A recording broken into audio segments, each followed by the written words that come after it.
എന്ത് വേഷം ഇട്ടുകൊണ്ടാണ് വരുന്നത് ഒരു വലിയ ചർച്ചാ വിഷയമായിരുന്നു. അപ്പോൾ എല്ലാവരെയും സന്തോഷിപ്പിക്കുന്ന രീതിയിൽ ഖദർ ധരിച്ചു. പിന്നെ കുട്ടികൾക്ക് വേണ്ടി കുറച്ച് മീശയും ലഭിച്ചു. എല്ലാവരും ഒരുപോലെ സന്തോഷിപ്പിക്കാൻ പറ്റില്ല. അപ്പം എന്തായാലും ഇത് ഏറ്റവും നല്ലൊരു വേഷമാണ്.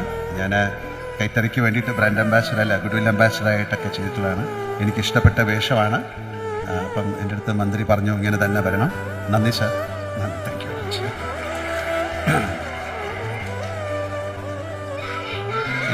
ഞങ്ങളുടെ ഏറ്റവും വലിയ ഇപ്പം സ്പീക്കർ പറഞ്ഞ പോലെ അദ്ദേഹത്തെ വളരെ അടുത്ത ആൾക്കാർ അണ്ണൻ എന്നാണ് വിളിക്കുന്നത്. അപ്പം ഞങ്ങളുടെയൊക്കെ പ്രിയപ്പെട്ട സുഹൃത്തും എൻ്റെ നിയോജക മണ്ഡലത്തിലെ നിയമസഭാ സാമാജികനും മന്ത്രിയുമായ ശിവൻകുട്ടി സാർ സംസ്ഥാന സ്കൂൾ കലോത്സവത്തിൻ്റെ തുടക്കത്തിനോ സമാപനത്തിനോ എന്നെ ക്ഷണിച്ചപ്പോൾ ഞാൻ പറഞ്ഞു എന്തായാലും ഞാൻ വരും. കാര്യം ഇത് പല പ്രാവശ്യത്തിന് മുമ്പൊക്കെ ക്ഷണിച്ച സമയത്തൊന്നും എനിക്ക് വരാൻ സാധിച്ചില്ല, പല തിരക്കുകൾ കാരണം.